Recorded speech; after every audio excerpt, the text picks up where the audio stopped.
একটা মেথ আছে যে অলিম্পিয়াডস না করলে হচ্ছে বাইরের ইউনিভার্সিটিতে অ্যাকসেপ্টেন্স পাওয়া যায় না।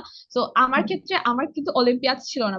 আমার মনে হয় আমার একটা স্ট্রেংথ ছিল যে আমার একাডেমিক্স এর কনসিস্টেন্সিটা। তো লাইক ক্লাস 9 থেকে 12 পর্যন্ত আমার academic results were pretty consistent. Harvard এবং lot of top US universities এর ক্ষেত্রে যেটা সুবিধা, ওদের হচ্ছে স্কলারশিপের পলিসিটা এরকম যে they offer need based financial aid. So অ্যাপ্লিকেশনের সময় আলাদা একটা ফাইন্যান্সিয়াল এইডের অ্যাপ্লিকেশন যদি এরকম থাকে যে এখান থেকে যাওয়ার লাইক ওই প্লেন টিকেটস এন্ড অল এগুলো অ্যাফোর্ড করা তাদের জন্য প্রবলেম হয়ে যাবে। তারা হচ্ছে সেই ক্ষেত্রে ইউনিভার্সিটি থেকে এই ট্রাভেলের কস্টটা হচ্ছে কভার করে। ওরা আমাকে around like on campus employment সহ 95% এর মতো, 94-95% এর মতো একটা স্কলারশিপ। ইউনিভার্সিটি অ্যাডমিশন ওয়েবসাইটে গেলে হচ্ছে এরকম একটা রেঞ্জ পাওয়া যায় জেনারেলি প্রত্যেক বছর ওরা যেরকম অ্যাপ্লিকেন্টস পাচ্ছে ও তাদের স্কোরটা কোন রেঞ্জের মধ্যে থাকে। That is important because it helps you to understand যে তোমার তুমি কিরকম টার্গেট সেট করতে চাও, কিরকম টার্গেট সেট করা উড বি রিয়েলিস্টিক। দেখেন হার্ভার্ডের ক্ষেত্রেও আমার মনে হয় যে এক্সট্রা কারিকুলার সবকিছু আমার একাডেমিক ইন্টারেস্ট বা সামনে কি করছে এগুলো অনেক অ্যালাইন্ড থাকাতে that may have help me to stand out. So আমার এক্সট্রা কারিকুলার্স এর মধ্যে ছিল হচ্ছে আমি যেটা বলেছিলাম যে আমি একটা 10 উইকস এর নিউরোবায়োলজি কোর্স করেছিলাম কোর্সেরাতে, এবং এই কোর্সটাও আমি অ্যাকচুয়ালি ফ্রিতে করেছি বিকজ আমি ফার্স্টে মানে আমি ফেসবুকে আমার একটা ফ্রেন্ডের স্টোরিতে জানতে পারি যে ও এই কোর্সটা করেছে এন্ড স্টাফ। তো পরে আমি কোর্সটা I looked it up and আমি হচ্ছে লাইক কোর্সেরাতে যেটা করা যায় যে ওখানেও ফাইন্যান্সিয়াল এইড এর জন্য অ্যাপ্লাই করা যায়। Like, কয়েকটা শর্ট প্যারাগ্রাফ লিখতে হয় যে কেন আমি কোর্সটা করতে চাই, কেন ফাইন্যান্সিয়াল এইড লাগবে, এন্ড দেন করার পর ওরা ফ্রিতে সার্টিফিকেট সহ কোর্সটা করতে দেয়। সো ওই কোর্সটা ইউনিভার্সিটি অফ শিকাগোর একটা কোর্স ছিল, এন্ড ওই কোর্সটা was like really comprehensive, like to understand about neurobiology, like আমাদের human body nervous system, brain, spinal cord বা nerves, এগুলার স্ট্রাকচার ফাংশন, ডিফারেন্ট লাইক আমাদের ভিশনের সিস্টেম বা লাইক অডিটরি সিস্টেম এটসেট্রা সবকিছু অনেক ভালো করে কভার করেছিলেন। ওইটা থেকে আমার নিউরো সায়েন্সের প্রতি একটা ইন্টারেস্ট আসে। এছাড়া আমি জনস হপকিন্স ইউনিভার্সিটির একটা অ্যানুয়াল একটা অনলাইন কনফারেন্স হয়, গ্লোবাল হেলথ লিডার্স কনফারেন্স। এটা বেসিকলি অ্যারাউন্ড লাইক প্রত্যেক বছর এরকম টাইমে হয়, জুন জুলাই আগস্টের দিকে। সো আমি এটার ব্যাপারেও হচ্ছে জেনেছিলাম লাইক ফেসবুকে আমার একজন সিনিয়র এর থ্রু সে শেয়ার করেছিল তার স্টোরিতে যে like he goes to Johns Hopkins. So এই ইভেন্টের ব্যাপারে দেন আমি এই ইভেন্টের ব্যাপারে লাইক পেজে যাই দেন অ্যাপ্লাই করি। সে বছর অ্যারাউন্ড 9.9% অ্যাপ্লিকেন্টস সিলেক্ট করেছিল, I got selected. And basically 1.5 মাসের মতো টাইম ধরে বিভিন্ন অনলাইনে ওয়েবিনার্স হয় ওখানে, লাইক যারা গ্লোবাল হেলথ বা পাবলিক হেলথ নিয়ে কাজ করছে from the front lines, like বিভিন্ন লাইক জনস হপকিন্স এর কয়েকজন প্রফেসর ফর এক্সাম্পল, বা এফডিএ তে কাজ করেছে, বা কোভিড এর টাইমে হোয়াইট হাউসে ওই লাইক কোভিড এর লাইক রেসপন্স টিমের মধ্যে কাজ করেছে, এরকম মানুষের সাথে we attendance sessions. And then ওখানে আরেকটা পার্ট থাকে ওই প্রোগ্রামটার যেখানে স্টুডেন্টসরা প্রেজেন্টেশন দিতে পারে তারা কোনো হেলথ রিলেটেড বা গ্লোবাল হেলথ রিলেটেড কাজ করে থাকলে এরকম কিছু নিয়ে। সো আমি ওখানে ওই ওদের স্টুডেন্ট স্পিকার সিরিজে আমিও একটা লাইক প্রেজেন্টেশন দিয়েছিলাম on the disparities in cancer care. So basically যারা like developed countries এর পেশেন্টরা যে ধরনের ক্যান্সার কেয়ার অ্যাক্সেস করতে পারে ভার্সেস লোয়ার মিড বা মিডল ইনকাম কান্ট্রিজ এর ট্রিটমেন্ট, ক্যান্সার ট্রিটমেন্টের যে অবস্থা ওগুলোর মধ্যে যে বৈষম্য বা ডিসপ্যারিটি, এটা নিয়ে। এন্ড ইভেন লাইক একটা কান্ট্রির মধ্যে হয় লাইক সব মানুষ লাইক সেম টাইপ অফ বা same quality of care access করতে পারে না because of their socio economic বা financial backgrounds etcetera. So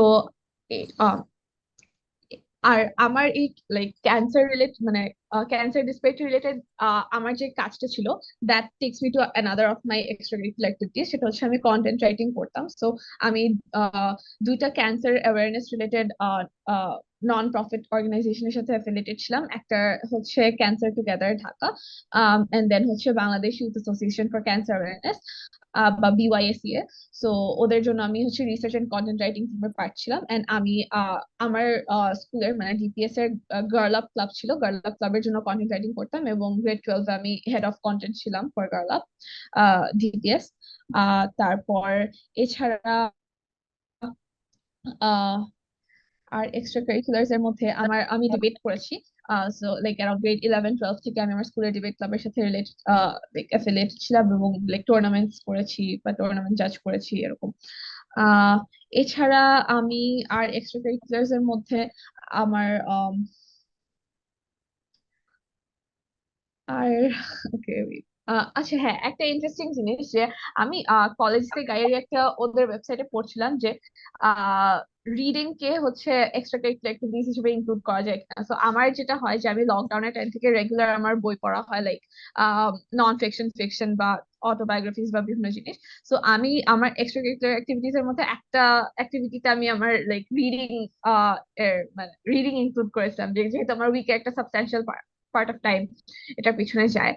um so yeah, এগুলাই were mostly my extracurriculars. আচ্ছা, তাহলে তুমি হচ্ছে অনলাইনে বিভিন্ন কোর্স করেছিলে তোমার ফিল্ড অফ ইন্টারেস্ট নিয়ে। দেন হচ্ছে অনলাইনে যত ইভেন্টে পার্টিসিপেট করা যায় তুমি সেগুলো খুঁজে খুঁজে বের করে পার্টিসিপেটও করেছিলে। সো কোর্স গেল, ইভেন্ট গেল, কন্টেন্ট রাইটিং হিসেবে কাজ করেছো, তোমার ডিবেটিং এক্সপিরিয়েন্সও আছে। মোটামুটি বলতে গেলে এই চারটা তুমি খুব ভালো মতো দিয়েছো, এবং এছাড়া খুবই ইন্টারেস্টিংলি তুমি বই পড়া যে তোমার হ্যাবিট বা হবি, এটাকেও তুমি ইসিএম প্রোফাইলের মধ্যে অ্যাড করেছিলে। আচ্ছা, তো আমরা আসলে Yeah. মোটামুটি 5টা জিনিস পেয়ে গেছি। তো আমার মনে হয় 4-5টা জিনিস থাকাই হচ্ছে ইসিএ প্রোফাইলের জন্য এনাফ, তাই না ফাহমিদা? Yeah, helpful. also একটা activity I just missed it, সেটা হচ্ছে যে আমি 2020 তে ন্যাশনাল ডিজিটাল লার্নিং কম্পিটিশন নামে একটা কম্পিটিশন হয়েছিল, ইন্টারঅ্যাক্টিভ কেয়ারস ওটা অর্গানাইজ করেছিল। ওটাতে বেসিকলি অনলাইনে কোনো একটা সাবজেক্ট পড়ানো বা লাইক ওটার জন্য একটা কোর্স ডিজাইন করে বা একটা সিলেবাস ডিজাইন করে দেন হচ্ছে ক্লাস নেওয়া। তো এরকম একটা কম্পিটিশন ছিল, যে ফার্স্ট রাউন্ডে আমরা হচ্ছে একটা এরকম কোর্স আউটলাইন প্রিপেয়ার করে সাবমিট করেছিলাম, দেন ওখান থেকে যারা শর্ট লিস্টেড হয়ে সেকেন্ড রাউন্ডে গিয়েছে একটা ভিডিও সাবমিট করা লিখেছিল, একটা টপিক এক্সপ্লেন করে। So আমি বায়োলজি সেগমেন্টে পার্টিসিপেট করেছিলাম, So একটা টপিক নিয়ে ভিডিও প্রিপেয়ার করে দেন সেন্ড করা। দেন থার্ড রাউন্ডে, ফাইনাল রাউন্ডে হচ্ছে লাইক লাইভ একটা ক্লাস নেওয়া লেগেছিল জাজেসদের সামনে। সো ওখান থেকে আমার লাইক সায়েন্স কমিউনিকেশনের দিকে একটা ইন্টারেস্ট হয়, like science content related video making. And then এই এক্সপিরিয়েন্সটার পর আমি হচ্ছে একটা ইন্টারন্যাশনাল একটা কম্পিটিশন হয় অনলাইনে, it's call breakthrough junior challenge. ওটাও বেসিকলি এরকম যে কমপ্লেক্স কোন একটা সায়েন্স টপিক নিয়ে ভিডিও প্রিপেয়ার করে লাইক ওটাকে কিভাবে অন্যান্য প্রপস বা এক্সাম্পলস বা অ্যানালজিস ইউজ করে সিম্পল ভাবে এক্সপ্লেন করা যায় একটা অডিয়েন্সের কাছে, এরকম একটা কন্টেস্ট ছিল। So ওইটাতে আমি পার্টিসিপেট করেছিলাম, even though I didn't win anything in that contest, but আমার মনে হয় ওইটা থেকে আই গ্রো দিস ইন, মানে আমার সায়েন্স কমিউনিকেশনে ইন্টারেস্টটা অনেক বেশি ডেভেলপ করে। এন্ড আমি আমার হার্ভার্ড অ্যাপ্লিকেশনে আমার তখন যে ভিডিওটা প্রিপেয়ার করেছিলাম ওইটাও সেন্ড করে দিয়েছিলাম, just so that admissions officers can see it. Basically এরকম একটা সুযোগ থাকে যে অ্যাপ্লিকেশনের সাথে কোনো ভিডিও লিংক, যেটা হচ্ছে অ্যাপ্লিকেন্টের কোনো আদার স্পেশাল ট্যালেন্ট বা কোনো এরকম প্রজেক্ট যদি সে শো করতে চায়, সো এটা করতে পারে। সো হ্যাঁ, ওইটাও আমার ক্ষেত্রে একটা ইম্পর্টেন্ট এক্সট্রা কারিকুলার। আচ্ছা, ফাহমিদা, আমরা প্রায়ই দেখি যে বিভিন্ন ধরনের অলিম্পিয়াডে পার্টিসিপেট করে, ন্যাশনাল ইন্টারন্যাশনাল অলিম্পিয়াডে যারা পার্টিসিপেট করে তাদের বাইরের অ্যাকসেপ্টেন্স রেট বেড়ে যায়। তো সেক্ষেত্রে তোমার কি মনে হয় যে যারা বাইরে এইসব কম্পিটিশনে পার্টিসিপেট করবে তাদেরই কি অ্যাকসেপ্টেন্স রেটটা হাই হয়ে থাকে, নাকি এই ধরনের কম্পিটিশনে পার্টিসিপেট না করেও যদি বিভিন্ন ধরনের ইভেন্টে পার্টিসিপেট করা যায়, জাস্ট পার্টিসিপেট অ্যান্ড হচ্ছে গিয়ে নিজের আইডিয়া শেয়ার করা, যদি ওই কম্পিটিশনে পার্টিসিপেট না করে কোনো একটা প্রাইজ নাও পাওয়া যায়, সেক্ষেত্রে তারাও কি একটা চান্স স্ট্যান্ড করে বাইরে একসেপ্ট হওয়ার? তুমি কি কোনো ধরনের এরকম কম্পিটিশনেই পার্টিসিপেট করেছিলে কিনা, কোনো পার্টিকুলার কোনো কম্পিটিশন বা অলিম্পিয়াড? আচ্ছা, সো অলিম্পিয়াডের ক্ষেত্রে যে ব্যাপারটা, সো আমি আই থিঙ্ক শুরুতে একটু বলছিলাম যে ওরা এক্সট্রা কারিকুলার অ্যাক্টিভিটিজ এই জন্য দেখতে চায় যে পড়াশোনার বাইরেও কোনো একটা ফিল্ড নিয়ে বা মাল্টিপল ফিল্ড নিয়ে কারো এত বেশি প্যাশনেট কিনা যে লাইক ওটার পিছনে অনেক টাইম এন্ড এফর্ট দিতে পারে। সো অলিম্পিয়াডের ক্ষেত্রে যে জিনিসটা হয় যে কেউ যখন অলিম্পিয়াড করে লাইক ইন্টারন্যাশনাল বা ন্যাশনাল লেভেলে যায়, ইট শোজ যে তারা ওই সাবজেক্টটার পিছনে অনেক বেশি এফর্ট দিয়েছেন, লাইক এই জন্যই লাইক ন্যাশনাল বা ইন্টারন্যাশনাল লেভেলে কিছু অ্যাচিভ করতে পেরেছে। সো এই জন্য অলিম্পিয়াড আমরা অনেক সাকসেসফুল অ্যাপ্লিকেন্টস দেখি যে তাদের অলিম্পিয়াড ব্যাকগ্রাউন্ড আছে, শোজ যে ওরা ওদের প্যাশনের জন্য অনেক পিছনে অনেক বেশি পার্সিভিয়ার করতে পারে। So but here is the thing, যে এমন একটা মেথ আছে যে অলিম্পিয়াড না করলে হচ্ছে বাইরের ইউনিভার্সিটিতে অ্যাকসেপ্টেন্স পাওয়া যায় না। তো আমার ক্ষেত্রে আমার কিন্তু অলিম্পিয়াড ছিল না, বাট আমার যে ইন্টারেস্টের এরিয়াস গুলোতে ছিল ছিল ওগুলাতে আমার লাইক অ্যাচিভমেন্ট ছিল বা সিগনিফিকেন্ট অ্যামাউন্ট অফ টাইম বা এফর্ট বা এরকম কিছু ছিল, অ্যাকমপ্লিশমেন্ট ছিল, যেগুলা এটা প্রুভ করতে পেরেছে যে আমি আমার ইন্টারেস্টের পিছনে লাইক টাইম দিই বা এফর্ট দিই। সো এটা এমন না যে অলিম্পিয়াডই হতে হবে, it can be anything else as well. For example কেউ যদি ইন্টারন্যাশনাল লেভেলে ডিবেট করে থাকে বা ন্যাশনাল লেভেলে বা অন্যান্য কোনোভাবে এটা প্রুভ করতে পারে যে they have gone out of their way to like work hard towards something that they care about. আচ্ছা, এটা খুবই ইম্পর্টেন্ট একটা পয়েন্ট, কারণ আমরা প্রায়ই হচ্ছে গিয়ে স্টুডেন্টসদেরকে দেখি যে তারা এই অলিম্পিয়াডের ব্যাপারগুলো নিয়ে কথা বলে যে হয়তো তাদের কোনো অলিম্পিয়াডের এক্সপিরিয়েন্স নেই পার্টিসিপেট করার। তো দেখা যায় যে ওরা হচ্ছে নিজেদেরকে এই অ্যাপ্লিকেশন গুলো করার জন্য মানে ওরা আগায় না, অ্যাপ্রোচ করে না। কিন্তু এইসব কম্পিটিশনে পার্টিসিপেট না করেও আদার যে ন্যাশনাল এবং ইন্টারন্যাশনাল ইভেন্ট গুলো আছে, মোট কথা নিজের ইন্টারেস্টটাকে পার্টিকুলারলি অ্যাডমিশন কমিটির কাছে এক্সপ্রেস করতে পারলেই ওটা একটা নিজের স্ট্রেংথ হিসেবে কাজ করবে প্রোফাইলে, তাই না? আচ্ছা, তো ফাহমিদা, তোমার কাছে কি মনে হয়, তুমি এত কিছু করেছো, তোমার জাস্ট তুমি আউট অফ ইন্টারেস্ট ন্যাচারালি তুমি এত কিছু করেছো এবং সেটা অ্যাডমিশন কমিটি খুব ভালো মতোই বুঝতে পেরেছে। তো তোমার প্রোফাইলের স্ট্রেংথটা কি ছিল? তোমার কাছে কি মনে হয় যে এইটা আমার প্রোফাইলের স্ট্রেংথ ছিল, এটা অ্যাডমিশন কমিটির কাছে ভালো লেগেছে? আচ্ছা, সো আমার কাছে আমার মনে হয় আমার একটা স্ট্রেংথ ছিল যে আমার একাডেমিক্স এর কনসিস্টেন্সিটা। তো লাইক ক্লাস 9 থেকে 12 পর্যন্ত আমার academic results were pretty consistent. So আমার মনে হয় এই জিনিসটা ইজ ডেফিনেটলি আ প্লাস যে জাস্ট আমি হয়তো জাস্ট ইউনিভার্সিটিতে অ্যাপ্লাই করবো বলে জাস্ট গ্রেড 12 সিরিয়াসলি পড়াশোনা করেছি, 9-10 করিনি। It wasn't like that.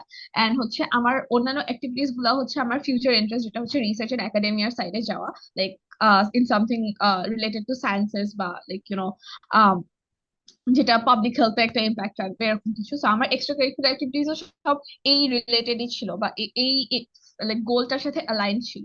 So I think that would have possibly helped. আচ্ছা, তো সবকিছু হচ্ছে গিয়ে একদম অ্যালাইন্ড ওয়েতে থাকতে হবে, তাহলে এটা হচ্ছে অ্যাডমিশন কমিটি আসলে নোটিস করবে, পার্টিকুলারলি নোটিস করবে আর কি। আচ্ছা, um, তো আচ্ছা, হ্যাঁ, এখানে একটা জিনিস অ্যাড করতে, আই থিঙ্ক এই জিনিসটা অনেকটা সাবজেক্টিভ, যে অনেকের ক্ষেত্রে এরকম থাকে যে তাদের হচ্ছে এরকম পার্টিকুলার একটা ইন্টারেস্ট এরিয়াতেই হচ্ছে একটা লাইক স্পাইক থাকে অফ অ্যাচিভমেন্টস এন্ড লাইক কি কি অ্যাক্টিভিটিস করেছে সেটা। আবার অনেকের এরকম থাকে যে হয়তো ওয়েল রাউন্ডেড মাল্টিপল জিনিসে হয়তো মানে jack of all trades diversity টাইপের। থাকে। সো হ্যাঁ, সো এই দুইটাই কাজ করতে পারে। সো এই জিনিসটা আসলে প্রেডিক্ট করাটা একটু ডিফিকাল্ট যে কোনটা কার জন্য হুম। বেশি এটা suitable. It depends up to you, স্টুডেন্টের উপর বা অ্যাপ্লিকেন্টের উপর আসলে হুম ডিপেন্ড করে। হুম আচ্ছা, হুম। ঠিক আছে। ওকে, তো এখন হচ্ছে গিয়ে কোয়েশ্চেনটা যেটা করব, যে একজন বাংলাদেশের স্টুডেন্ট যে বাংলাদেশে এইচএসসি বা এ লেভেল শেষে যখন সে এই সব ভার্সিটিতে অ্যাপ্লাই করতে যাবে, বাইরে অ্যাপ্লাই করতে যাবে, স্পেশালি ইউএসএ তে, তার প্রোফাইলে আসলে কি কি থাকা উচিত? আমরা দেখলাম যে অনেক কিছু এক্সট্রা হিসেবে থাকতে হয়, একাডেমিক্স এর বাইরেও অনেক কিছু এক্সট্রা হিসেবে থাকতে হয়। তো বাংলাদেশে থাকতে মানে থাকাকালীন সেই অপরচুনিটিস গুলো আসলে কিভাবে খুঁজে বের করবে? তুমি বললে যে ফেসবুক গ্রুপ, তোমার হচ্ছে পার্সোনাল নেটওয়ার্ক যারা, এইভাবে তুমি হচ্ছে গিয়ে অনেক অপরচুনিটিস সম্পর্কে জানতে পেরেছো। তো তোমার জন্য ওদের জন্য আসলে অ্যাডভাইসটা কি হবে? তারা আসলে এই অপরচুনিটিস গুলা কিভাবে খুঁজবে, কিভাবে হান্ট করবে? আচ্ছা, সো ফার্স্ট একটা খুব ইজি যেটা ওয়ে হতে পারে সেটা হচ্ছে যে যদি স্কুলে কোনো ক্লাবস থাকে, সো ফর এক্সাম্পল যদি স্কুলে কোনো সায়েন্স বা ম্যাথস এর ক্লাব থাকে যেখান থেকে হয়তো প্রত্যেক বছর অলিম্পিয়াডের জন্য প্রিপেয়ার করে পাঠায়, বা ডিবেট ক্লাব যদি থাকে, ডিবেট জেনারেলি লাইক এরকম স্কুলের ক্লাবস এর থ্রুই শুরু করে সবাই। সো এরকম স্কুলের ক্লাবস গুলার দিকে ইন্টারেস্ট দিতে পারো। মানে চোখ কান খোলা রাখতে পারো যে কোন ক্লাব রিক্রুট করছে, কোন ক্লাব কি ধরনের অ্যাক্টিভিটিস এ পার্টিসিপেট করতে হেল্প করছে। আম, যেরকম আমার ক্ষেত্রে আমি হচ্ছে আমার স্কুলের লাইক সায়েন্স ক্লাবের সাথে যুক্ত ছিলাম ডিপিএস এ। তো আমি করেছিলাম কি যে আমি একবার ডক্টর শিশুতি সাহা, যে সায়েন্টিস্ট মাইক্রোবায়োলজিস্ট বাংলাদেশের চাইল্ডহুড রিসার্চ ফাউন্ডেশনের সাথে কাজ করছেন। তো উনার একটা ইন্টারভিউতে দেখেছিলাম যে তারা একটা ইনিশিয়েটিভ নিতে চায় যে বিভিন্ন স্কুলস থেকে তারা হচ্ছে তাদের ল্যাবস স্টুডেন্টদেরকে নিয়ে আসবে, সো দ্যাট কিছু হ্যান্ডস অন ট্রেনিং করতে পারে বা সায়েন্টিস্টদের শ্যাডো করে ওদের কাজের ব্যাপারে জানতে পারে। সো এটার পর আমি হচ্ছে আমার স্কুলের সায়েন্স ক্লাবের থ্রু, যেটা আমি সায়েন্স ক্লাবে ছিলাম, আহ, আম- আমি লাইক একটা ইমেল লিখে আমরা রিচ আউট করি চাইল্ডহুড রিসার্চ ফাউন্ডেশনকে, and তখন তাদের সাথে লাইক আমাদের একটা কমিউনিকেশন স্টার্ট হয় যে তাদের অলরেডি এরকম কিছু প্রোগ্রামস আছে, like building scientist for Bangladesh নামে, যেটাতে করে ওরা স্কুল স্টুডেন্টদেরকে এনে তাদের ল্যাবস এ বিভিন্ন জিনিস শেখানো বা এক্সপোজার দেওয়া এটা করছে। সো আমি আমার ক্লাবের থ্রু লাইক এই ইনিশিয়েটিভটা নিয়েছিলাম, এন্ড দেন হচ্ছে আমার কয়েকজন জুনিয়রকে লাইক কয়েকটা ট্রেনিং এর জন্য বা ইন্টার্নশিপের জন্য পাঠিয়েছিলাম, পরে আমি নিজেও ইন্টার্নশিপের জন্য গেছিলাম। তো এরকম ক্লাবের সাপোর্ট থাকলে অনেক কিছু করা যায়। অনেকের ক্ষেত্রে ক্লাবের সাপোর্টটা থাকে না অনেক স্কুলে, তো সেই ক্ষেত্রে এরকম নিজে থেকে বিভিন্ন ইনিশিয়েটিভ নেওয়া যায়। যেরকম অলিম্পিয়াডের যে জিনিসটা, অলিম্পিয়াডের জন্য কিন্তু নট নেসেসারি যে স্কুলের থ্রু অ্যাপ্লাই করতে হবে। অলিম্পিয়াডের জন্য কিন্তু প্রত্যেকটা জেলায় এখন যায় যে নিজেদেরকে রেজিস্টার করে এন্ড দেন হচ্ছে গিয়ে অলিম্পিয়াডের টেস্ট দিতে হয় and stuff. So olympiads could be an option as well.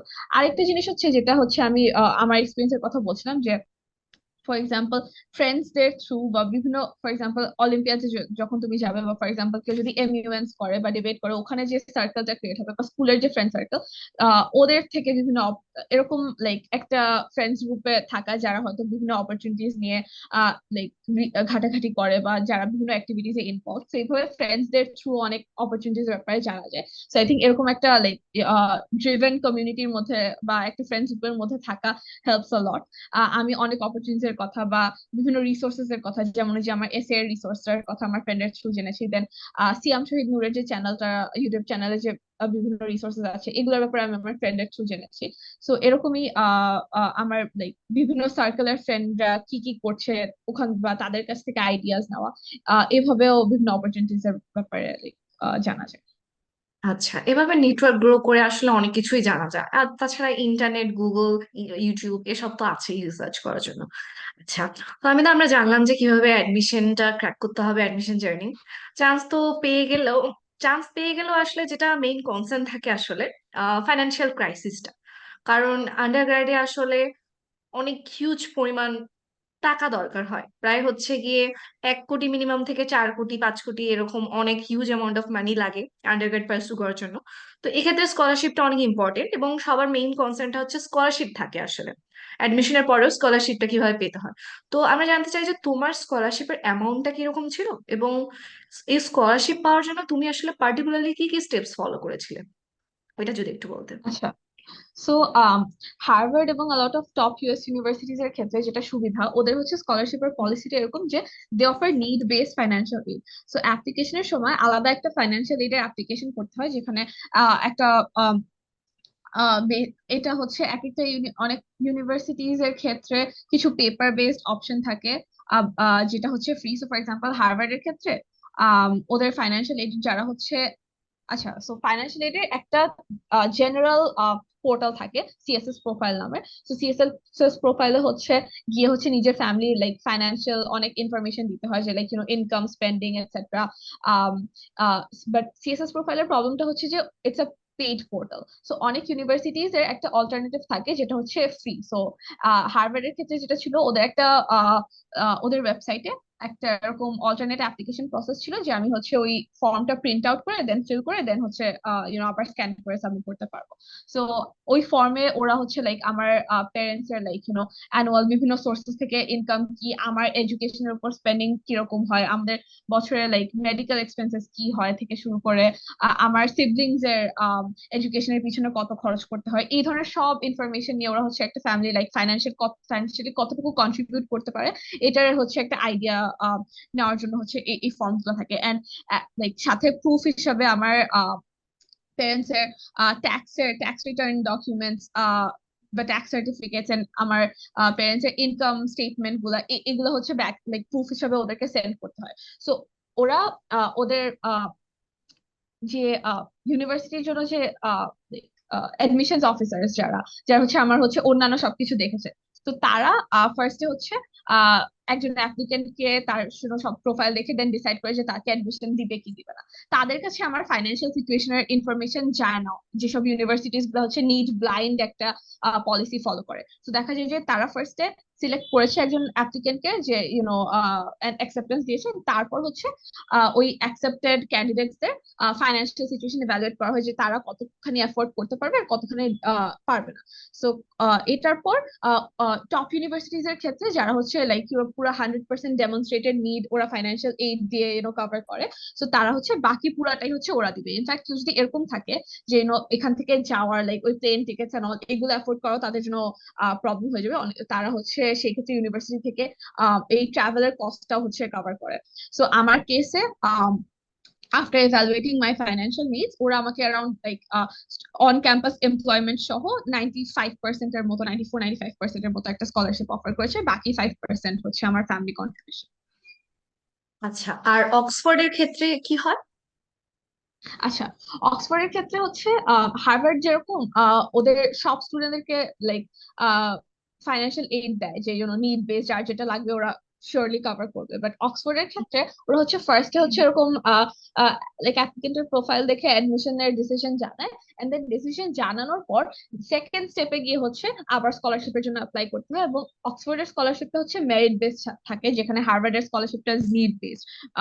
So merit base স্কলারশিপের জন্য এখানে হচ্ছে ওরা আহ, বিভিন্ন ক্যাটাগরির জন্য, for example lower and middle income countries এর জন্য একটা বা দুইটা আলাদা স্কলারশিপ রয়েছে, বা আহ, এরকম হয়তো লাইক মুসলিম কান্ট্রিজ এর জন্য কোন একটা স্কলারশিপ রয়েছে। তো এরকম 4-5টা ডিফারেন্ট স্কলারশিপ থাকে। And দেখা যায় যে আমি যে স্কলারশিপের জন্য অ্যাপ্লাই করেছিলাম বা যেটার জন্য এলিজিবল ছিলাম সেটা হচ্ছে এরকম কয়েকটা lower and middle income countries এর স্টুডেন্টস এর জন্য রিচ অক্সফোর্ড স্কলারশিপ। তো ওইটা বছরে 3 থেকে 4টার মতো দেওয়া হয়। তো এটার জন্য আবার কয়েকটা এসএস লিখতে হয়, আর হচ্ছে কিছু ফাইন্যান্সিয়াল ইনফরমেশন দিতে হয়, যে আমার ফ্যামিলি কত অ্যাফোর্ড করতে পারবে দিতে বছরে, এন্ড কেন আমি লাইক অক্সফোর্ডে পড়তে যেতে চাই, কেন এই স্কলারশিপটা আমার জন্য ইম্পর্টেন্ট, এরকম কিছু শর্ট এসএস লিখতে হয়। এন্ড দেন ওইটা এভালুয়েট করে ওরা হচ্ছে স্কলারশিপের অ্যাওয়ার্ডস গুলো দেয়। সো আমি রিচ অক্সফোর্ড স্কলারশিপের জন্য অ্যাপ্লাই করেছিলাম, বাট আমি স্কলারশিপটা পাইনি। বাট হার্ভার্ডে যেহেতু নিড বেস পেয়েছি। আচ্ছা, তো আমি বলতে পারি যে হার্ভার্ড বা ইউএস এর জন্য আসলে ইউনিভার্সিটিজ গুলো নিড বেসড স্কলারশিপ দেয়, যেটার জন্য ফাইন্যান্সিয়াল স্টেটমেন্ট ভেরিফাই করতে হয়, মানে নিডটা পার্টিকুলারলি এক্সপ্রেস করতে হয় ভালো মতো।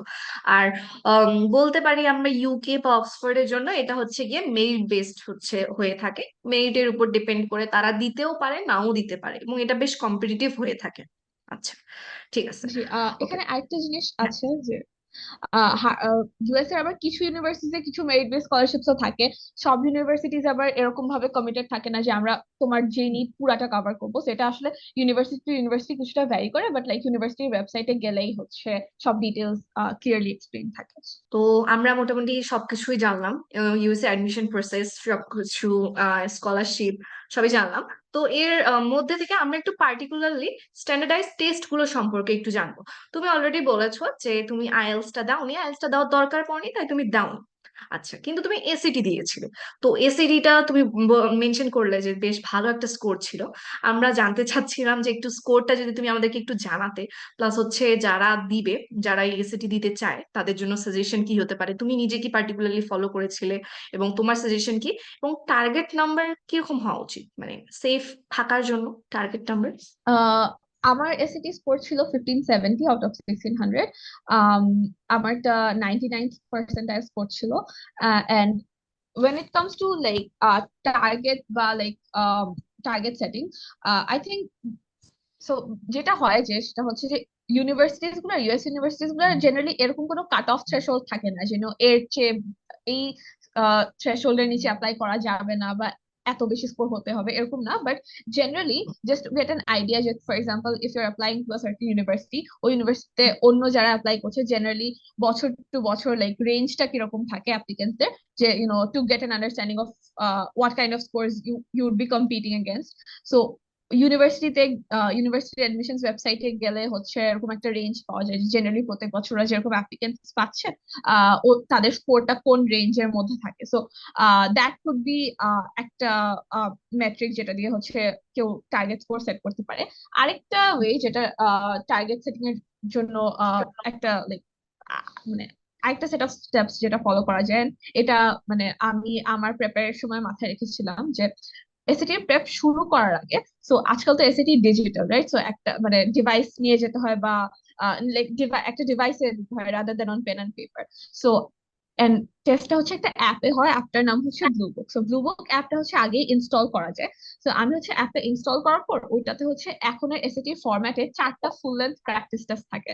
সো আই উড সাজেস্ট যে প্রেপ শুরু করার আগে লাইক তোমার কারেন্ট যে নলেজ আছে বা কারেন্ট যতটুকু ম্যাথ বা ইংলিশের এক্সপার্টিস আছে ওটা দিয়ে একটা প্র্যাকটিস টেস্ট ফুল লাইক টেস্টের মতো কন্ডিশন ক্রিয়েট করে লাইক টানা কমপ্লিট করে টেস্টটা দেওয়া এন্ড দিয়ে দেখা যে বেস লাইন স্কোরটা কত আসে। এন্ড এই বেস লাইন স্কোরটা is important because it helps you to understand যে তোমার তুমি কিরকম টার্গেট সেট করতে চাও, কিরকম টার্গেট সেট করা উড বি রিয়েলিস্টিক, এন্ড ওই টার্গেটটা রিচ করতে তোমার কত টাইম প্রেপ নিতে হবে বা কত টাইম প্রেপ নিলে লাইক তুমি ভালো করে প্ল্যান করে ওই টার্গেটের দিকে যেতে পারবা। সো আমার কেসে হচ্ছে আমি এরকম ফার্স্ট একটা ফুল এন্ড প্র্যাকটিস টেস্ট দিয়েছিলাম। And full and practice test দেওয়ার একটা সুবিধা হচ্ছে যে লাইক বোঝা যায় যে আমার কোন কোন এরিয়াস গুলোতে উইকনেস আছে, কোন কোন এরিয়াস গুলোতে স্ট্রেংথ আছে। সো এটা হেল্পস টু প্ল্যান যে আমার কোন কোন এরিয়াস গুলোতে বেশি টাইম দেওয়া লাগবে, কোন কোন জায়গাগুলোতে বেশি ইমপ্রুভ করা লাগবে। সো ওই ব্লু বুক অ্যাপটা হচ্ছে খান একাডেমির সাথে লিংক করে দেয়। সো বেসিক্যালি হচ্ছে টেস্টটা দেওয়ার পর খান একাডেমিতে দেখা যায় যে মিস্টেকটা কি ছিল এন্ড কিভাবে লাইক কারেক্ট করা যেত। সো সবকিছু ডিটেলে এক্সপ্লেনেশন পাওয়া যায়। সো আমি প্র্যাকটিস টেস্টটা দেওয়ার পর আমি হচ্ছে এ লেভেলস শেষের অ্যারাউন্ড 2 সপ্তাহ পরে এসএটি টেস্ট ডেটটা দিই বিকজ এ লেভেলস এর যেহেতু আমার ম্যাথস ছিল, সো আমার ম্যাথের নলেজটা ফ্রেশ ছিল তখন। এন্ড আমি ভাবলাম যে শুধু শুধু আমি যখন আমার বেস লাইন স্কোর এর থেকে আমি আই থিঙ্ক এই 2 উইকসে লাইক প্রেপ নিতে পারবো টু রিচ মাই টার্গেট, বরং আমি যদি আরো বেশি টাইমে দেখা যাবে আমি আরো প্রোক্রাস্টিনেট করছি বা স্ল্যাক অফ করছি। So I did not want to do that. So efficient হওয়ার জন্য আমি জাস্ট ওই 2 উইকস পরে ডেডলাইনটাই রাখি, সো দ্যাট ওই টাইমটাকে আমি লাইক এফিশিয়েন্টলি ইউজ করে এসএটি তে আমার টার্গেট স্কোরটা রিচ করতে। সো আমি মাঝখানের ওই 2 উইকস মোস্টলি হচ্ছে খান একাডেমিতে প্র্যাকটিস করেছিলাম। So Khan Academy is completely free and ওদের রিসোর্সেস গুলো আই থিঙ্ক খুবই ওয়েল এক্সপ্লেন এন্ড খুব ইজি টু ফলো। এন্ড ওখানে যেসব লাইক ছোট ছোট ইউনিট টেস্ট গুলা হয় ওগুলাতে দেখা যায় যে কোন এরিয়াতে আমি কিরকম লেভেলে আছি বা প্রগ্রেস করছি কিনা। এন্ড আমি হচ্ছে এরকম কয়েকদিন প্র্যাকটিস করার পর পর ওই যে টোটাল যে 4টা ফুল লেন্থ প্র্যাকটিস টেস্ট ছিল সবগুলা হচ্ছে কিছুদিন পর পর মানে লাইক ফার্স্টে দেওয়ার কিছুদিন পর সেকেন্ডটা, দেন আরো কিছুদিন প্র্যাকটিস করে উইকনেস গুলোর উপর একটু কাজ করে দেন থার্ডটা, দেন ফোর্থটা, এভাবে হচ্ছে ইন্টারমিডিয়েটলি হচ্ছে 4টা প্র্যাকটিস টেস্ট কমপ্লিট করি। আর আদার দেন খান একাডেমি আরেকটা ওয়েবসাইট ছিল ক্র্যাকস্যাট। ওখানে হচ্ছে সেম কোয়েশ্চেন্স গুলো জাস্ট একটু টপিক্যালি অ্যারেঞ্জড পাওয়া যেত। সো আমি হচ্ছে আহ ওই ওয়েবসাইটটা মাঝে মাঝে ফলো করতাম এবং আমি ম্যাথস আর ইংলিশ দুইটার ক্ষেত্রে হচ্ছে আমার যেগুলো ভুল হতো ওগুলা সেভ করে রেখে দিতাম। এন্ড হচ্ছে লাইক ইংলিশের ক্ষেত্রে ফর এক্সাম্পল যে ভুল হতো আমি স্ক্রিনশট নিয়ে এক্সপ্লেনেশন সহ and আমার কেন ভুল হয়েছে এগুলা নিজের ওয়ার্ডসে লিখে সব একটা গুগল ডকে কম্পাইল রেখেছিলাম, সো দ্যাট ওইটা আমি রিভিউ করতে হেল্প রিভিশনের সময় আমাকে হেল্প করতো, সো দ্যাট আমি সেম মিস্টেক রিপিট না করি বা কেন আমার ভুলগুলো হয়েছিল ওটা যাতে সেকেন্ড টাইম না হয়। ম্যাথস এর ক্ষেত্রে আমি একটা কপি রেখেছিলাম যেখানে আমি হচ্ছে কোন কোয়েশ্চেনটা ভুল হয়েছে, কেন ভুল হয়েছে, আমি ইনিশিয়ালি কি ভুল করেছিলাম, প্লাস কারেক্ট অ্যান্সারটা কি হবে, এগুলো একসাথে এরকম একটা কপির মধ্যে আমি কম্পাইল করে রাখতাম। এন্ড সেকেন্ড টাইম যখন আমি এগুলো রিভিউ করতাম আগেই সলিউশনটা না দেখে আমি আবার নিজে থেকে সলভ করা ট্রাই করতাম and দেখতাম যে আমি সেম ভুলটা করছি কিনা। সো এইভাবে আমার লাইক এসএটি প্রেপটা ওয়াজ রিয়েলি এফিশিয়েন্ট এন্ড আমাকে অনেক হেল্প করেছে। আহ আর হচ্ছে so that's pretty much it. আর আরেকটা জিনিস যে এসএটির আগেও আমি হচ্ছে লাইক অনেক বেশি একটু ঘাটাঘাটি করছিলাম বিভিন্ন ওয়েবসাইটে। So there is this website call Prep Scholar. ওখানে এরকম বিভিন্ন প্রেপের স্ট্র্যাটেজিস নিয়ে ডিসকাস করা বা আরেকটা ইউটিউব চ্যানেল আছে স্ট্র্যাটেজিক টেস্ট প্রেপ। ওটাতে হচ্ছে যেহেতু এখন এসএটির এই নতুন ডিজিটাল ফরম্যাটের অ্যালগরিদমটা কিভাবে কাজ করে, ডিজিটাল ফরম্যাটের লাইক কি কি স্ট্র্যাটেজিস বা টেকনিক্স মাথায় রাখা উচিত এগুলা নিয়ে প্লে লিস্ট আছে। সো আমি এগুলা আগে থেকে দেখে নিয়েছিলাম সো দ্যাট স্ট্র্যাটেজিস গুলা ঠিক মতো কাজে লাগাতে পারি। আচ্ছা, আমি তো তুমি তোমার বেস লাইন স্কোরের কথা বলছিলে যে যেটার উপর ডিপেন্ড করে তুমি তোমার টার্গেট স্কোরটা আসলে ঠিক করেছিলে এবং কতটুকু প্রিপারেশন নিতে হবে সেটা। তো তুমি কি একটু শেয়ার করতে পারবে যে তোমার বেস লাইন স্কোরটা কত ছিল আসলে শুরুতেই? শিওর। সো আমার বেস লাইন স্কোরটা ছিল হচ্ছে 1510। আমার ম্যাথসে হচ্ছে 790 আউট অফ 800 এসেছিল এবং ইংলিশে আই থিঙ্ক 720 আউট অফ 800 এসেছিল। সো ওখান থেকে পরে আমার অ্যাকচুয়াল এসএটিতে 1570 আসে, ম্যাথসে 800 ফুল আসে, আর ইংলিশে 770 হয় 720। ওকে। তো তোমার মতে হচ্ছে অনলাইনে যে রিসোর্সেস গুলো অ্যাভেলেবেল আছে সেগুলো ইউজ করলেই যে কারো পক্ষে স্যাট এসএটিটা ক্র্যাক করা পসিবল, তাই তো? Pretty much. And like maths এর ক্ষেত্রে যেটা আই থিঙ্ক 9-10 এর বেসিক্স গুলো স্ট্রং থাকলে দ্যাট রিয়েলি হেল্পস অনেক। আচ্ছা, এক্ষেত্রে অনেকে বই নিয়ে ঘাটাঘাটি করে, এটা না করেও যদি হচ্ছে অনলাইনের রিসোর্সেস গুলো নিয়ে ঘাটাঘাটি করে ওটা হচ্ছে গিয়ে ওদের জন্য অনেক এফিশিয়েন্ট হতে পারে, তাই তো? এন্ড যেহেতু মানে এই জিনিসটা আই থিঙ্ক অনেকটা লাইক সাবজেক্টিভ হবে, যদি কারো মনে হয় যে অনলাইনে প্র্যাকটিস করা আছে তাদের জন্য লাইক বুকস বা এরকম রিসোর্স দিয়ে প্র্যাকটিস করে। আই থিঙ্ক এটা একটু ট্রায়াল এন্ড এরর করেই আই থিঙ্ক সবাই নিজের জন্য কোন প্রেপের ওয়েতে ওই নিজের সবকিছু প্রেফারেন্স choose বুঝে আর কি আগাতে হবে। yeah. ওকে, ঠিক আছে। আচ্ছা, আমরা অনেক অ্যাডমিশন নিয়ে কথা বলেছি, অ্যাডমিশন প্রসেস কিভাবে কি করতে হবে না হবে সব নিয়ে কথা বলছে। এবার গিয়ে পার্টিকুলারলি তোমার কাছে কোয়েশ্চেন থাকবে যে তুমি যখন প্রথম একসেপ্টেন্স লেটারটা পেয়েছিলে তখন ওটা নিয়ে তোমার ফিলিংস কিরকম ছিল? আমার ফিলিংসটাও অনেকের জন্য ইন্সপিরেশন হিসেবে কাজ করবে। ওকে, সো আমি যখন বাইরে অ্যাপ্লাই করছিলাম, আমি বাংলাদেশে আমার অপশনস ওপেন রাখছিলাম। সো আমি আইবিআর প্রেপ নিচ্ছিলাম আর ইঞ্জিনিয়ারিং এর প্রেপ নিচ্ছিলাম, বিকজ আমার বায়োমেডিক্যাল ইঞ্জিনিয়ারিং এর হচ্ছে। বাট যে প্রবলেমটা ছিল যে আমি অনেক স্ট্রাগল করছিলাম with the engineering prep, because engineering প্রেপটা পুরাটা এইচএসসি সিলেবাসের উপর বেসড, আমি লাস্ট 2 বছর এ লেভেলে ছিলাম। সো আমার জন্য ওইটা জাস্ট ওই লাস্টের 4-5 মাসে কভার করা, ইট ওয়াজ আ লট অফ প্রেশার। সো আমি দ্য ফার্স্ট থট যেটা আমি আচ্ছা, আমি যদি সেই দিনের কথাটা বলি, আমি ওই হার্ভার্ডের আর্লি অ্যাকশনের রেজাল্ট আসে ডিসেম্বরের মাঝামাঝি। সো ওরা বলে দেয় যে mid December, but exact date বলে না যে এক্স্যাক্টলি কি 15 ডিসেম্বর কিনা। সো অ্যারাউন্ড 14 to 16 এর মধ্যে আসার কথা। তো আমি ওটার আগের 4-5 দিন আই ওয়াজ সো স্ট্রেসড, আমি কিছু করতে পারছিলাম না। তো আমার এখানে যে কোচিং এর লাইক প্রিপারেশন কিছু সবকিছু পুরাটা হল্টেড ছিল না। আমি সিরিজ দেখছিলাম ওই টাইমে, জাস্ট বিঞ্জ ওয়াচ করে। তো দেখা যায় যে 15 তারিখের আগের দিন রাতে ওরকম আমি ভোর 4টা 5টা পর্যন্ত সিরিজ দেখার পর আমি ঘুমাতে যাই। এন্ড দেন পরের দিন 11টার দিকে, সকাল 11টার দিকে আমার আম্মু আমাকে ঘুম থেকে ডেকে তোলে। এন্ড আম্মু বলে যে আজকে সকাল 6টা 7টার দিকে আম্মু একটা ইমেল দেখেছে। তো ইমেলে আসলে রেজাল্টটা দেখা যায়নি, ইমেলে জাস্ট এইটুকু বলে যে আপনার পোর্টালে একটা আপডেট করা হয়েছে, just go check your portal যে কি রেজাল্ট, ইজ এটা is it an acceptance or rejection. তো আমার পাশে আমার বোন ছিল, এন্ড ওর সাথে সাথে পোর্টাল ওপেন করে। এন্ড দেন আমি পাসওয়ার্ড দেওয়ার পর ফার্স্ট ওয়ার্ড যে কংগ্রাচুলেশন থাকে ওইটা দেখে তো বোঝা যায় যে I got accepted. So the first thought that came to my mind was আমার এখন আর এখানে এডমিশনের প্রেপ নেওয়া like I can stop it, আমার আর ওই প্রেশারটা নিতে হবে না। সো ওই স্ট্রেস রিলিফটা ওয়াজ আই থিঙ্ক আমার the first thought that came to my mind. Then আমি পাশের রুমে গিয়ে বাবাকে বলি, like all of us were really happy, and then আস্তে আস্তে আমার ফ্রেন্ডস বা অন্যান্য সবাইকে জানাই থাকেন। আচ্ছা, Yeah, হার্ভার্ডের রেজাল্টটাই তাহলে প্রথমে এসেছিল, অক্সফোর্ডেরও আগে? জি জি। আচ্ছা, ঠিক আছে। স্কলারশিপের রেজাল্টও কি ওরা তখনই দিয়ে দেয় নাকি এটা একটু সময় লাগে? একটু সময় লাগে। সো যে বাট এটা অ্যাসুরেন্স ছিল যে ওরা আমার নিড যতটুকু পুরাটুকি দিবে। সো হ্যাঁ, ওইখানে ওই দিক থেকে টেনশন ছিল না। আচ্ছা। বাট হ্যাঁ, স্কলারশিপের এক্সাক্ট অ্যামাউন্ট, এক্সাক্ট ডিসিশনটা আসতে একটু টাইম লাগে। একটা এস্টিমেট পাওয়া যায় ওদের ওয়েবসাইটে, একটা অ্যালগোরিদম থাকে, ওখানে কিছু ভ্যালুজ ইনপুট করলে নেট অ্যানুয়াল ইনকাম এসব একটা এস্টিমেট পাওয়া যায়। বাট এক্সাক্ট ডিসিশনটা ওরা আই থিঙ্ক আর ওরা আরো পরে দেয়, মেয়ের দিকে দিয়েছিল। তো ফাহমিদা, তোমার জন্য আরেকটি কোয়েশ্চেন থাকবে যে তুমি হার্ভার্ড এবং অক্সফোর্ডে চান্স পেয়েছো, এছাড়াও তুমি কি ইউএসএ, ইউকে বা অন্য কোনো কান্ট্রির অন্য কোনো ভার্সিটিতে অ্যাপ্লাই করেছিলে? না, যেহেতু আমি হার্ভার্ডে অ্যাপ্লাই করেছিলাম রেস্ট্রিকটিভ আর্লি অ্যাকশন উইন্ডোতে। সো আর্লি অ্যাকশন একটা ডেডলাইনে অ্যাপ্লাই করা যায়, অথবা রেগুলার ডিসিশন লাইক কয়েক 1.5 মাস পরের মতো একটা ডেডলাইনে করা যায়। তো যেহেতু আর্লি অ্যাকশনে আমার অ্যাকসেপ্টেন্স চলে এসেছিল আলহামদুলিল্লাহ, সো আমি আর রেগুলার ডিসিশনে কোনটাতে অ্যাপ্লাই করিনি। আর ইউকে তেও আমি মেইনলি লাইক অক্সফোর্ডের কোর্সটাতেই ইন্টারেস্টেড ছিলাম, সো শুধু একটাতেই করেছি। আচ্ছা, ওয়াও, হোয়াট আ রিলিফ। তো তুমি অক্সফোর্ড না চুজ না করে আসলে হার্ভার্ড চুজ করেছো, তার পিছনে স্ট্রং রিজন হিসেবে স্কলারশিপও বলতে পারি, বাট তুমি আরেকটা কথা বলেছিলে যে তোমার এখানে প্রোগ্রামের ফ্লেক্সিবিলিটিটা ছিল আর কি। তো তোমার প্রোগ্রাম ফ্লেক্সিবিলিটির কথাটা যদি তুমি আরেকটু ডিটেলসে বলতে, প্লাস তোমার আসলে ফিউচার প্ল্যানটা কি এটা নিয়ে আসলে, এটা যদি আমাদেরকে একটু জানাতে। আচ্ছা, সো হার্ভার্ডের যে জিনিসটা যে আমি আগে থেকে মেজর ডিসাইডেড না। সো মানে people can go into university not knowing যে ওরা কি করতে চায়, বা এন্ড দেন এক্সপ্লোর করে ডিসাইড করা। সো আমার মোটামুটি একটা ইন্টারেস্ট এরিয়া আছে যে আমি সায়েন্স রিলেটেড কোনো ফিল্ডে থাকতে চাই, রিসার্চ বা একাডেমিয়ার দিকে। So either that could be like biomedical engineering, neuroscience or something like that.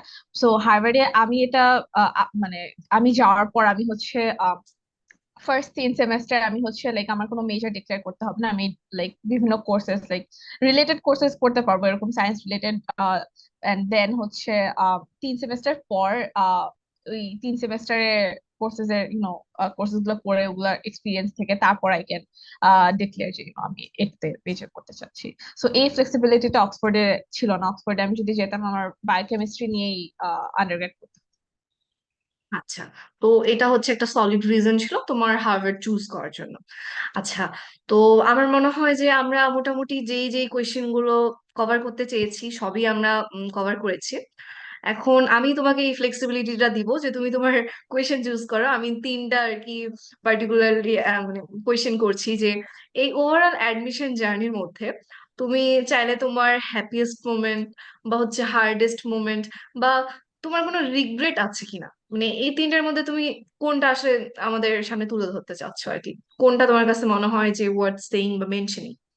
Okay, so I think আমি সেকেন্ড কোয়েশ্চেনটা অ্যান্সার করতে চাচ্ছি বিকজ অ্যাডমিশনস প্রসেসের মধ্যে এরকম অনেক টাইম আসে যখন মনে হয় যে you won't be able to make it বা সামথিং। সো আমার ক্ষেত্রে যেটা প্রবলেম আমার বা যে অ্যাংজাইটিটা আমার সবচেয়ে বেশি হতো সেটা হচ্ছে যে আমি অলরেডি একটা রিস্ক নিয়ে ন্যাশনাল কারিকুলাম থেকে এ লেভেলস এসেছিলাম। সো হুম। আমার আর আমি যেহেতু বাংলাদেশের অপশনস ওপেন রাখছিলাম বা ট্রাই করছিলাম and বাইরেও অ্যাপ্লাই করছিলাম, সো আমার মধ্যে এই টেনশনটা অনেক বেশি কাজ করতো যে আমি এ লেভেলস এর পর জাস্ট ওই অল্প টাইমের মধ্যে বাংলাদেশে অ্যাডমিশনের জন্য প্রেপটা ঠিক মতো নিতে পারবো কিনা।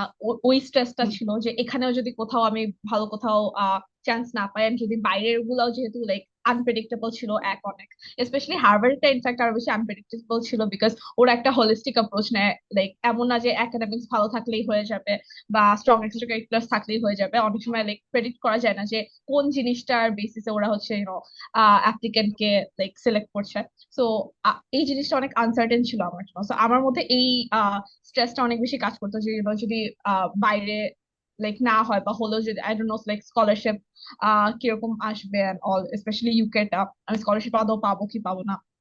হুম। সো এই স্ট্রেসটা কাজ করতো একটা জিনিস। এন্ড সেকেন্ড জিনিসটা হচ্ছে যে লাইক সেলফ ডাউট জিনিসটা অনেক বেশি হতো বিকজ লাইক আমি আমার আশেপাশে অনেক ফ্রেন্ডদের দেখেছি যারা হয়তো আমার চেয়ে অনেক স্ট্রঙ্গার প্রোফাইল নিয়ে অ্যাপ্লাই করছিল, বা আমি এরকম অনেক অ্যাপ্লিকেন্টদের কথা পড়েছি সিনিয়র বা যারা আগের বছরে সাকসেসফুল হয়েছে যে and আমার মনে হতো যে আচ্ছা আমার প্রোফাইল কি is it strong enough, what if I don't make it. So even though hmm. এরকম মোমেন্টস অনেক বেশি আসতো and মানে কিছু টাইম পর পরই আসতো। I think it's still important যে like not to give up এরকম মোমেন্টসেও জাস্ট মেক শিওর যে রেগুলার যে লাইক ডেডলাইনস গুলা মিট করা বা যে কাজগুলা করা এগুলা ঠিক মতো রেগুলারলি টার্গেট সেট করা, যে আমি আজকে এসে নিয়ে 1 ঘন্টা বসবো বা আমি আমার এসএটি প্রেপ যেটুকু আমার কন্ট্রোলে আছে, যেটুকু আমি এখন লাইক চেঞ্জ করতে পারবো ওইটুকুকে কত বেশি লাইক ওইটুকুর পেছনে কত বেশি লাইক ফোকাস করা যায় বা কত বেশি এফর্ট দেওয়া যায় টু মেক শিওর যে এখন আমি যেটা করছি, এখন যেটা আমার সামনে আছে ওইটা আমি ঠিকভাবে করছি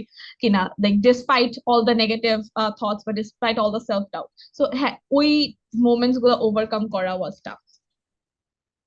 আচ্ছা, তো আসলে এটা অনেক ভালো একটা অ্যাডভাইস ছিল। তো নিজের চেষ্টাটা চালিয়ে যেতে হবে in spite of all the self doubts and হচ্ছে কি আদার কমপ্লেক্সিটিস, আমাদেরকে চেষ্টা চালিয়ে যেতে হবে। ফাহমিদা, এখন তো তুমি দেশেই আছো, তোমার প্রোগ্রামটা কবে স্টার্ট হতে যাচ্ছে আর তুমি দেশে বাইরে কবে যাচ্ছ, আর এই সময়টুকুতে তুমি এই সময়টুকু কিভাবে কাজে লাগাচ্ছ, এটা যদি একটু আমাদেরকে জানাতে। আচ্ছা, সো আমার ক্লাসেস শুরু হবে সেপ্টেম্বরের 5 তারিখে, বাট তার আগে প্রি ওরিয়েন্টেশন প্রোগ্রামস আছে, সেটা হচ্ছে অগস্টের 22 তারিখ থেকে শুরু হবে। সো আমি ইনশাল্লাহ অগস্টের 19 তারিখে আমার ফ্লাইট আমি রওনা দিচ্ছি। আর এই কয়েক মাসে হচ্ছে আমি আম, আমার বাসার কাছে দের ইজ দিস একাডেমি, ওখানে টিউটর করেছি সো স্টুডেন্টদেরকে লাইক স্কুল স্টুডেন্টদেরকে। আমি একটা অ্যাডমিশনস কনসালটেন্সি এর সাথে কিছু কাজ করব এই মাসে। তাছাড়া আমি ডিবেটের সাথে হালকা ইনভলভ ছিলাম এন্ড আদার দেন দ্যাট এই কয়েকটা মাস I have mostly been like relaxing, ফ্রেন্ডসদের সাথে ফ্যামিলির সাথে টাইম স্পেন্ড করা, নিজের হবিজ পার্সু করা, এগুলা নিয়ে আছি। আচ্ছা। বিকজ গেলে it will be a big stress, just move out করা and then academic pressure and all of that. আচ্ছা, রিল্যাক্সিং হলেও তুমি ওভারঅল প্রোডাক্টিভ রাখার চেষ্টা করছো আর কি তোমার এই যা সময়টাকে। আর আমি মাঝে চাইল্ড হেলথ রিসার্চ ফাউন্ডেশনের একটা মলিকুলার বায়োলজির একটা ট্রেনিং প্রোগ্রামও করেছিলাম। সো ইয়া, এগুলো। আচ্ছা, ওকে, দ্যাটস গ্রেট। আচ্ছা, তো আমার মনে হয় আমরা অ্যাডমিশন রিলেটেড যা যা কোয়েশ্চেন ছিল সবই মোটামুটি পেয়ে গেছি, আমার মনে হয় না কারো কোনো ডাউট থাকার কথা। তুমি লাস্টে কিছু বলতে চাও কিনা আমাদের অডিয়েন্সদের উদ্দেশ্যে, যদি কিছু বলার থাকে? um I would say যে uh, I think আমাকে অনেকে এটা জিজ্ঞেস করেছিল যে why did I set high targets যে হার্ভার্ড বা টপ ইউনিভার্সিটিজ এর অ্যাকসেপ্টেন্স রেটস অনেক কম থাকে, so why did I still take the risk and apply?